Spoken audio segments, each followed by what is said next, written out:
So hi guys, today we have Web3 marketing genius with us.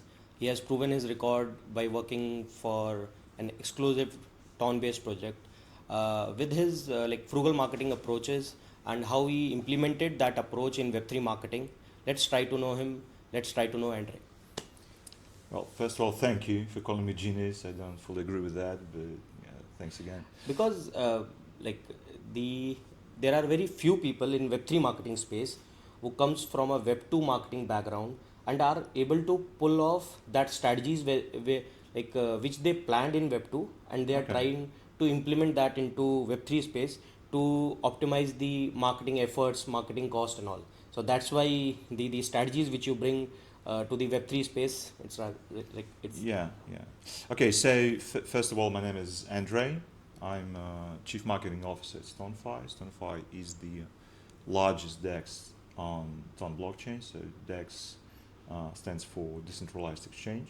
So it means that users can swap Ton-based tokens, and we provide access to all or any possible Ton-based token.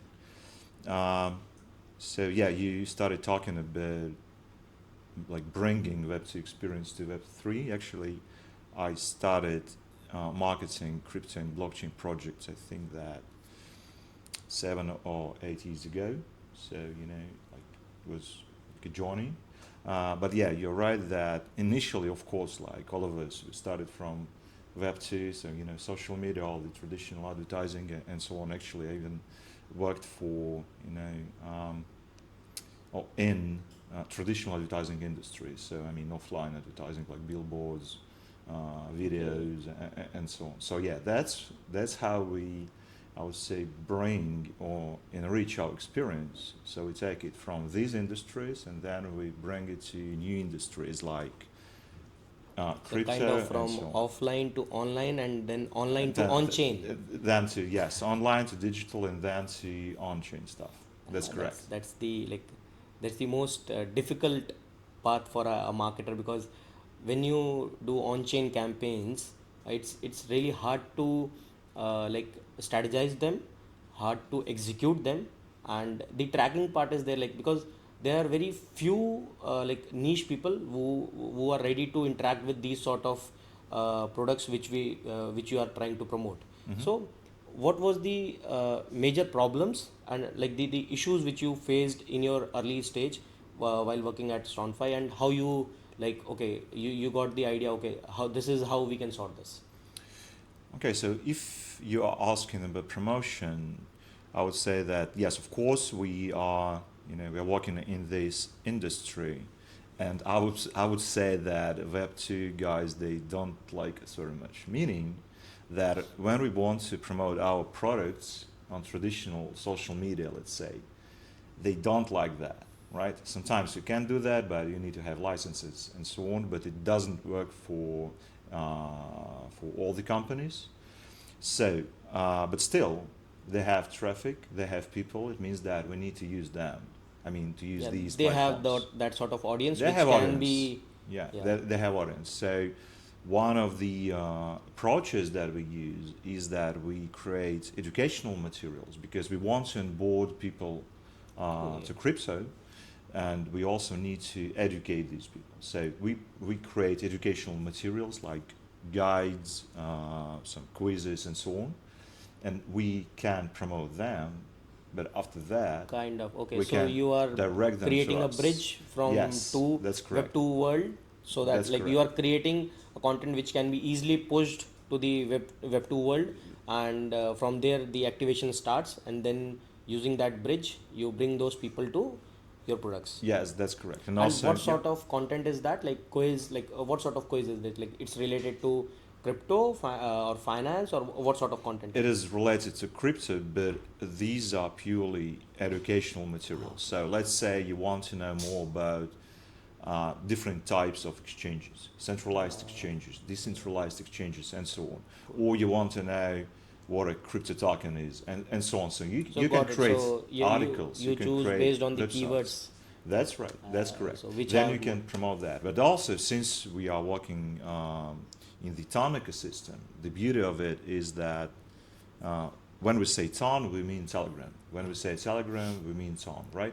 So on Telegram, it is easier. So it is not a messenger anymore. It's a type of social media, like everything. Yeah, It's a super app. it has become a super app kind of It's a thing for super app, Web3. You have everything there.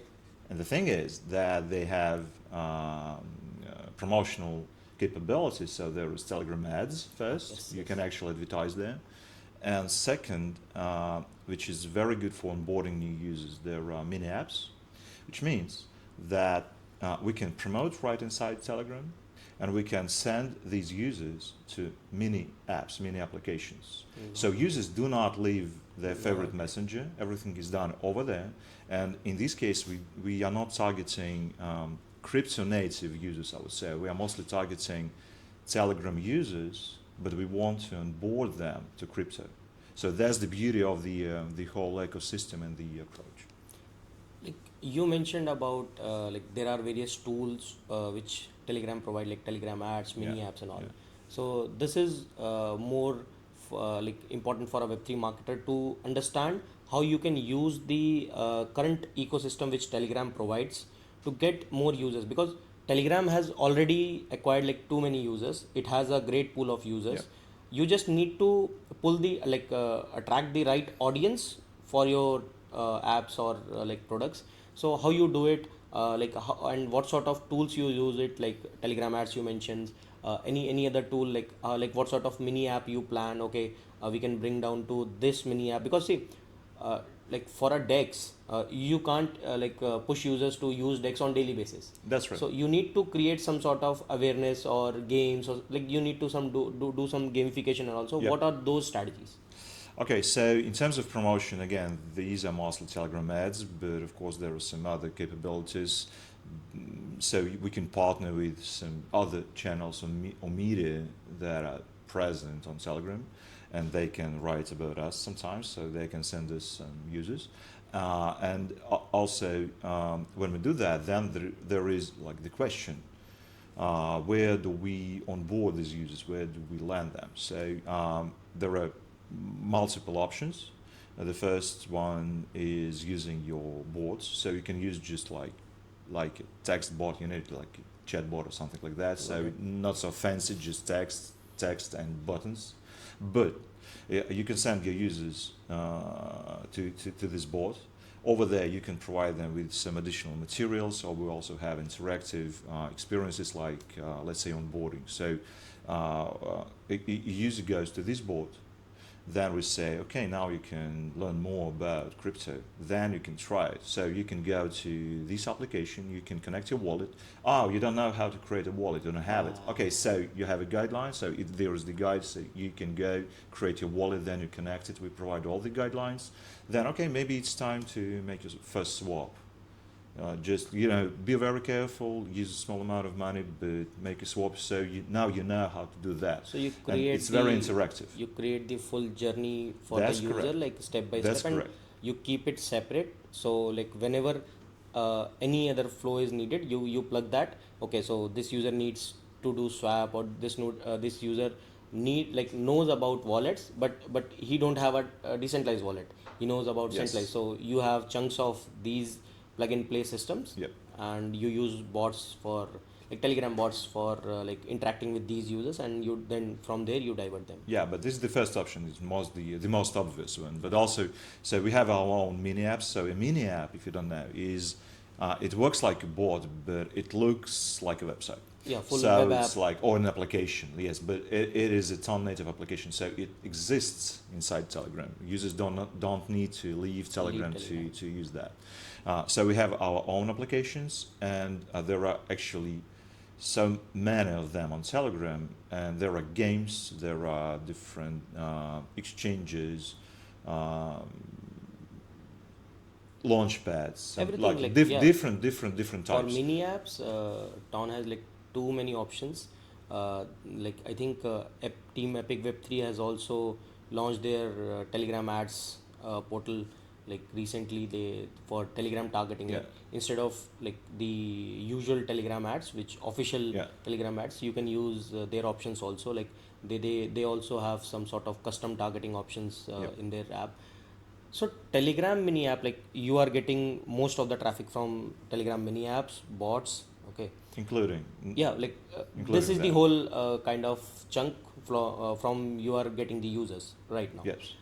So, and like when we talk about this ecosystem, the issue is that people think like there is too much of spam, too much of bots which are there. So how you create a barrier for users, real users, and the bots? So like because they people used to manipulate the numbers Yep. using bots and all. So how you create a barrier? Okay, these are the real users and these are the bots. So how you track them, how you remove them from the system so that the real numbers are like in front of you. Yeah, we use several barriers. I would say the first one and the most obvious one coming from Web2 is using some captures and so on. So it's the first thing. But also when we are speaking about like any on-chain activities, let's say connect to wallet, then you can ask for a wallet, and then you can ask.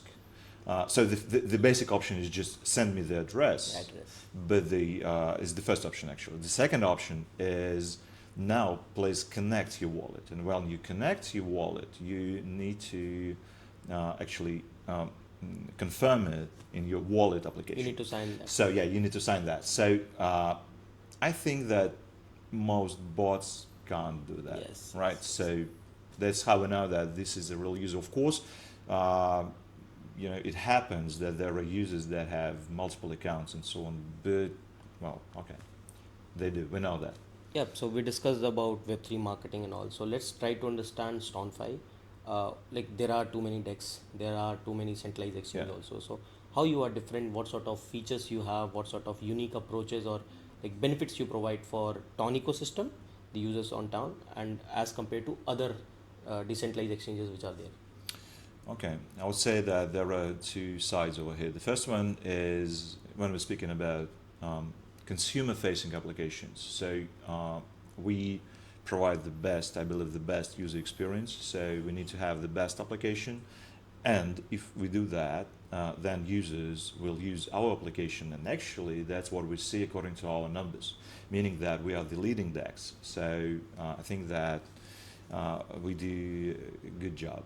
And the second one, and speaking about the Ton ecosystem, is providing, I would say, business-to-business capabilities, because so we have this consumer-facing application and interface, but we also produce protocols, SDKs, APIs, and so on, so that other companies working in this ecosystem, they can use our products to enhance their products. Let's say there is a launchpad, there are multiple launchpads. They integrate our protocols inside the applications. Let's say when there is token launched, then it goes automatically to the DEX. Or if there is a wallet or some kind of an DEX aggregator, they integrate our SDK or our product through our SDK, and they can enable swaps right inside the application. So it means that we create a set of products which make this ecosystem better, richer, providing better user experience. Got it. So like we discussed about the professional side of you. Yeah. Let's try to know how your journey started. What's your background? Like what sort of the initial campaigns was there in your life, and like what motivated to become a marketer? Because at starting of career, like you can choose any stream. So why marketing? I don't really know. I just liked it. So I started around 20 years ago working as a marketer, first in aviation, Okay. then in public relations agency, big one, Okay. public relations and advertising agency. And Then I this moved was to the year around which 2006, something like that, okay. maybe 2005. I don't really And remember. It was what so sort long of ago. campaigns you were doing in the aviation? Traditional stuff. And aviation was a little bit different. I was in charge of, or not in charge of, participated in engaging new airlines to start flying to our airport. So it was the probably my first marketing job. Then yes, I went to traditional advertising slash public relations industry, and then I switched to IT. So it was around 2008 or 7, I think, and since that time, so I've been working in marketing in tech. Also, I had my own agency. I launched several products, sold them. Some shut down some of them, but mostly sold. And yes, so I love marketing. So that's, and also I love crypto. So it is like combined over here. Yeah, so like, you combine both of them. Yeah. So Andrew, you mentioned about like the successful side of Web3 marketing, how you like got these strategies like while like working from at least 4 or 5 years and all. So there might be some time like when you drafted a plan, Mm-hmm. it was really looking good, Mm-hmm. but it not worked out. And then how you pivoted that? Can you bring us like how you like act on these sort of situations? Because every time your campaign will not work as you think. Yeah. So what sort of like strategy you use at that time, or any real case which you want to share?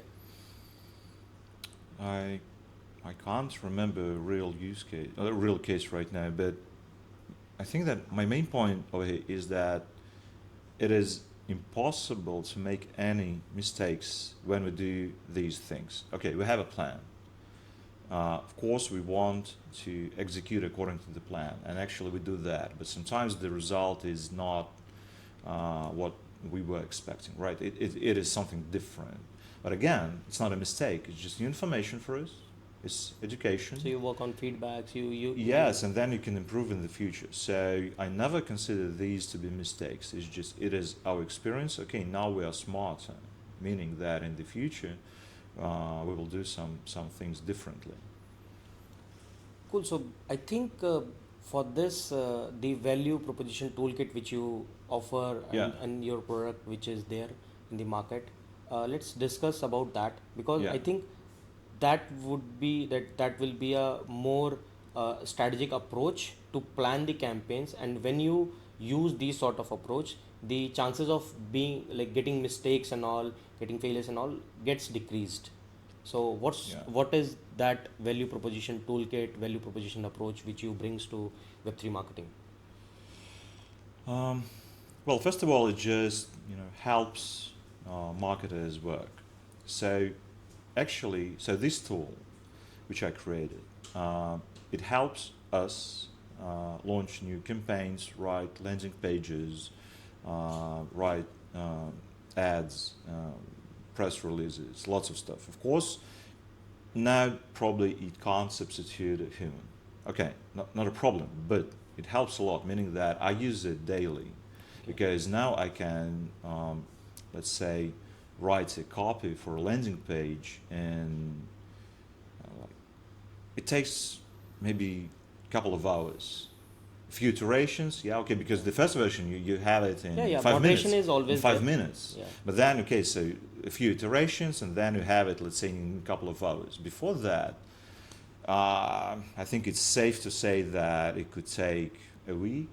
So let's say you have a marketer and you tell him or her, okay, please create a new landing page. And just for the text, it could take a week easily. So it's for Web 2 or It's Web for anybody. anybody. Yeah, So anyone can use it, because it's not focused on any specific type of products. But the greatest part is that when you work with that tool, you provide information about your product. Okay. So this tool, it knows more about your product, and with every iteration or every interaction, it knows So it's more. So it's a then it self- can use that. yeah, it's a self-learning That's system true. where you That's true. input your data, and as per that it That's starts true. giving you the output. Yes. So how it's different? Like there is ChatGPT and other tools also. So and in ChatGPT there are multiple GPTs Yep. which are there. We can Yep. use it. So what's the difference between your tool and these like big platforms? The difference is that, well, first of all, ChatGPT and so on, of course, they are like beautiful tools. I use them again daily, but I would say they are very general purpose. So they don't know anything about your product. Or of course, ChatGPT it has memory, so it can remember some things. But the problem is that when you interact a lot and you have lots of information and just it can get confused because okay, now you discuss this product then another one, then you are thinking, you know, iterating, and you have different approaches. ChatGPT doesn't know which version is correct because you use all of them. But in our case, you just create a new product, so you isolate the context. Okay. So it knows, and then when this AI model, it works with your product, or let's say it writes a copy or something like that, then it interacts with an isolated context first. And second, it is a very customized tool, meaning that it is not a general purpose tool, but it was created to work with value propositions. So there is methodology under the hood. There are like hundreds of pages of prompts, literally, so lots of them. The whole process is divided into lots of steps, and that's how we are able to get the more like highly targeted copies. highly targeted and very high quality because of the isolated context and so it can do landing pages, copywriting, ad copies. Yep. Press releases, one pages, slide decks, articles, so lots like of things. It's like a one-stop solution for a marketer to kickstart these ideas and to get a like a 60-80% copies, and then they start moderating it, and then they can reach to the cool. And how like a marketer can use it? Like it's a SaaS product or a, like it's SaaS. Just sign up online. And so it's a SaaS, so it's all the APIs and everything is taken care of you. So you have integrated everything, and we just need to pay and use it. Yeah, or you can use it for free because we provide some free plans. So cool. So as per an expert like you who has been into this industry, like there were like too many shifts. Like earlier there was incentivized campaigns, airdrops, and other sort of campaigns. The next stream is PR, shilling PR. You push like heavy narrative on the PR side. As per you, what sort of strategies for a DEX or exchange are the most relevant for this year and for the upcoming time? And like the most issues, like as per me, is for exchanges to build trust, because if you bring the user, and if you have all the features and the pairs are there, the liquidity is there, so they will stick to it. But to bring the onboarding part is still like a missing chunk. So as per you, what is the winning strategy out of like incentivized campaigns, PR, events, or whatever the strategy which you use is the most like converting strategies? well, again, so now we are working in the TON ecosystem. We will go cross-chain, but now we are working mostly in the TON ecosystem. And since we're there, then we use Telegram. And we are targeting Telegram users because Telegram has a huge user base, and we onboard them to crypto. So I would say that's the general strategy. And for them, we should be, and actually we are already, the go-to DEX or the go-to DeFi protocol. And we do that, yes, you're absolutely right when you're speaking about trust and so on. So that's what we do. We educate them, and we hope that if we educate these people, and if we provide good materials, good guidelines, and so on, they trust us. So when they trust us, then they use us if they need such a product, because of course not all of them need such products, but those who need, they will come to us because they know us. Once they like, and they trust the discovery us. part is sorted, and once they know about this exists, then they will stick to it. Yeah, or maybe they'll need this product in a year or in 2 years, but then they have because already this seen educational it. content will be there for throughout the time, Yeah, and yeah. then they will start. Okay, so you're trying to crack the discovery phase by using the educational content, Yep. which is the key. That's good. uh, a basic question for a web3 marketer: how's your day planned? What sort of activities you have? Like how you like structurize your day, and yeah. Um, well, almost every day I have a few calls with my team mostly. Um, I also I don't have any calls on Wednesdays, Okay. so Wednesday is booked for me, meaning that uh, I'm working on some strategies, something which needs attention, right? Uh, and quite often I book, it's a life hack. Some people don't use that, but they should. Is booking some time or reserving some time in your calendar for thinking. That's what I do. So, okay, because if you don't book it, someone else will do that, right? So you book it in your own calendar. You don't have a meeting. You don't have a call. You don't need to write any document, but you need to think. You got your time for And you yourself. and you have this time just for thinking because it's very important. So what was the last booking session was like, the thinking session, like what you thought, what sort of strategies were there?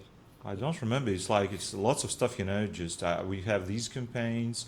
Probably we need to Anything, like, reconfigure our because I just strategy. want to understand the point of view, because the strategy which you Yeah. just explained, it's really good, it's really important, and it's really good to sit with these sort of thoughts and brainstorm it, because we get too busy in execution part, and we forgot about, okay, what's going on, what will be the next thing in the web3 marketing. So these sort of slots give you that space to think around. So any strategy which comes in your mind, and you are planning to execute it, or you think, okay, this, if we can execute this, we can solve these many problems. It's both, meaning that of course I'm thinking about the strategies and also thinking about we need to do that. If we do that, then we do this, and vice versa. But it's just I don't have any. I would say structural approach to thinking. Okay. It's not that I don't have any framework. I just know that I need some time to think about some things that I usually don't have enough time to think about. So that's it. In some So you cases, have it could be. created a Sometimes it space. could be just some ideas how I should structure my department. So it could be about anything, literally. Got it. So you just booked a whole time slot for you, and then you thought, okay, this is the problem which needs to be tackled on, and you build the strategy around it. Yep. Yeah. Cool. That's a really cool approach. I used to do this on Saturdays, but Saturdays so I will convert that to Wednesday. Yeah. Yeah, that's good. That's good. So you mentioned in early discussion, you mentioned Web2 platforms are not allowing the Web3 campaigns and all. So yeah, we all know there are tons of restrictions on ads and sort of content which we can't push directly as we want. What do you think about this, because there are people there, the crypto people which are there in the web3 ecosystem are also real, they also use Instagram, they also use Facebook, TikTok and all. Why these platforms are not still not approving these sort of campaigns or brands on their platform, so that because once they approve, once we get the access to run ads or campaigns on these platforms, the adoption can be huge, it Yeah. can be huge. Yeah. So what do you think, when this will be sorted, or is there any gray hat or black hat methods where people can use it? Well, first of all, I don't know when. I think that the reason is mostly about regulation. So it's I would say it's not controlled by us or even by these platforms. So it. But by the way, in some countries, even in the US, they can launch ad campaigns. There are several conditions, right? And I believe that only very big companies can do that. And some of the companies, they just don't need that, because there are crypto companies that don't need any licensing. And these platforms, they say, so you need to have a license in this specific territory or this country in order to run campaigns there. But it's just not feasible. And so I don't know when, but I mean, when it changes, but when it'll change. But gray hat and black hat, I don't know anything about that. We never use that because I just don't like it. I don't like any gray techniques. So we don't use that. But if we can be smart, let's say, okay, they say that you can't advertise a crypto platform. Okay, but you can advertise educational materials, even about crypto. Okay, let's do that. Why not? We So can you put our logo find, there, yeah, you find those or a ways link to, or something like that. Yes, so this is allowed. Then we can do and that. this is scalable also, like the Yeah, approach which yeah, you yeah, like, because the gray hat and black hat techniques can't be scaled. Like, Yeah, if yeah. if you still find something, you can't scale them. But the approach which you are like discussing, the educational content, quiz and all, they are highly scalable. They are really highly Yeah. scalable. So yeah, that's good. That's good. And now moving towards the this is the most exciting part for me. I want to know the tools which you use for Web3 marketing, or like for creating campaigns. Like you mentioned your tool only, but other than that, any like list of 5 tools? Okay, these are the best tools for a Web3 marketer. Well, if you're speaking about tools like, online SaaS and Yes. all this stuff, so I use mostly my product RocksAI. Of course, I use ChatGPT and Claude every day because like it's enormous help for any kind of stuff. Quite often, I even switch between them. I switch between so I use my product, then Okay. Okay. I take something like copy it, go to ChatGPT, ask a question, then go to Claude, because I know that Claude is better for this, ChatGPT is better for this, and my product is better for this. And of course, we use different kinds of. I use time tracking, so I track my time. Okay. So I'm working on this right now. Like I need to. I just click a button, but I need to know that. And of course, we use some project management tools just to keep track, tasks and all this stuff, because Like we have a team, so we need to be organized. Yeah, any tool for like on-chain targeting, on-chain marketing, like to get insights, like Dune is there, and like any sort of. Yeah, analytics tools. Yeah, of Yeah. course. Like, well, first of all, we use Web2 analytics tools like Google Analytics, or we use Mixpanel to track some things in our bots. Let's say, of course, we never collect any sensitive data. Just we need to understand the general behavior to provide better user experience. And of course, we use lots of on-chain analytics tools like Dune, and lots of them, because well, first of all, we need to feed the data because they use our data. Sometimes there are some issues with the data, and we need to see that to fix it, because sometimes something just gets broken. And well, yeah, we do that to analyze our metrics, but of course, well, actually, for our metrics, I usually use our own API, because we have our own public API. Okay. You can fetch stats Anything using this from it. API. Okay. I used that to build my own analytics tools. So it's mostly just backend scripts, databases, and dashboards like created online, so that I and my team Get a better perspective of that's what correct. exactly. That's correct. And I also compare them with these other third-party analytics tools. Cool. Yeah, maybe that's Like it. you mentioned about like being a marketer, you mentioned about APIs and how you use them, consume them for marketing campaigns. So just related to this, like in last 1 and 2 years, so vibe coding has been there in like using Replit and Yeah, all. yeah. So using Replit and other AI tools which are there in market to build MVPs and products. Yeah, There are very smart marketers which are doing vibe marketing, yeah, I do that. like the boring marketers and the Greg Eisen. Like, there are multiple people. Like, do you have created any sort of tool like what's your take on this vibe marketing sort of? Because there are like many multiple tools like N10 is there.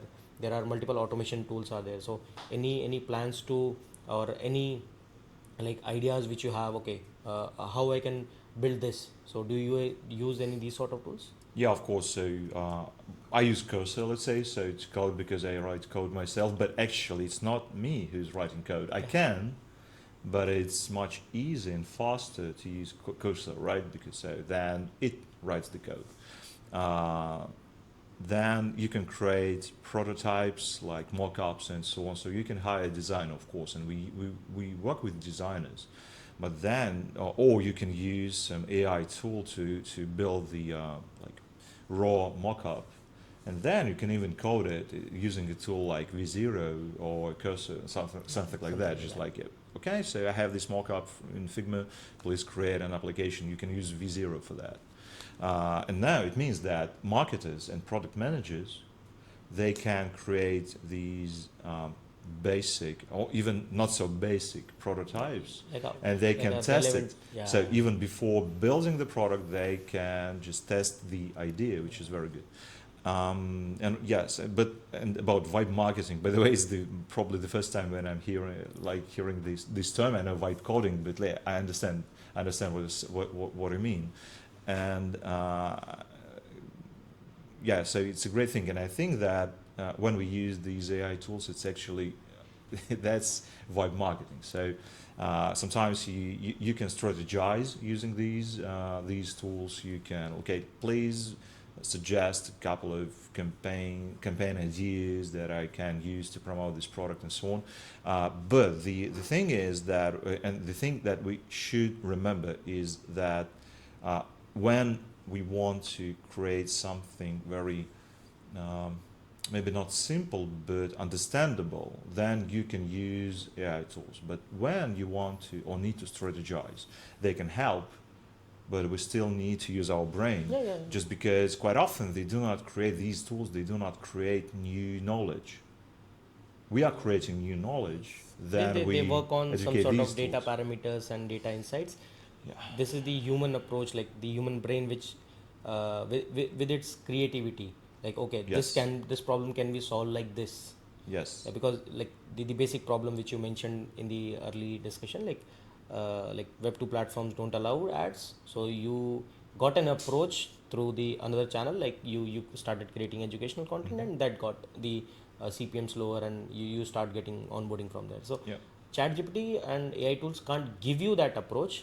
They can prompt the problems, okay, this is the problem, and this could be like mix of solutions, and then you need to be like play smartly there, and then how you pick it and you use it. Yeah, and also the problem is, so they will create how you said, like a mix of solutions or some existing solutions, which means that if every marketer in the world uses these tools, then every marketer in the world gets the same result, which doesn't work in the marketing sphere, right? So you need to be different.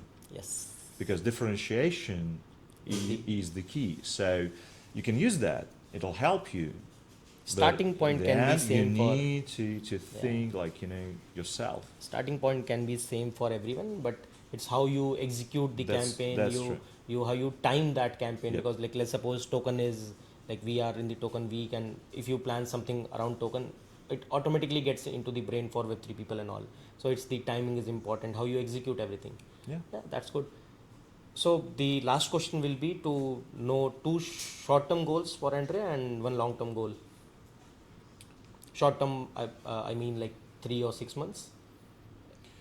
For me personally, I don't set short-term goals for me personally, but as for the company, we are launching cross-chain swaps, and I want to and I wish to see them in these time frames. So if we have that in 6 months or maybe even 3 months, I'll be happy. That's a very beautiful thing. Actually, we are ready. So I didn't mention, but we have created Omniston protocol, which is a liquidity aggregation protocol, and it is designed to be cross-chain. So it works on TON So currently from only. Telegram mini app, we can do everything It'll on connect. Earth. It'll connect blockchains without bridging. Got So if a user wants to swap a token, let's say from Son to Tron, Tron will be the second blockchain that Yeah. we support. Then these users will be able to, let's say, swap Ton to USDT on Tron, for example, without bridging, without anything. The product, it is a working product. The only thing is that currently it works on Ton only because we're testing it. But we will introduce And, cross-chain swaps soon. like- So it's the short-term goal. Yeah, and that's exciting because if we are able to do this from Telegram, like the app only, Yeah. it would be really exciting to use this, and like the market will start changing because you are solving everything in Ton ecosystem. So Yeah. Yeah. right now we are restricted by just the chains and all. So if because there are multiple funds on multiple chains and all, so this once it is live, it will be really crazy thing. Yeah. Thanks a lot, Andre, for giving us time and sharing this valuable information. We'll Thank love to sit with you again on automations and like how you consume APIs and to create that dashboards, and we'll love to sit with you. Thank you. Thanks a lot for it. Thank you.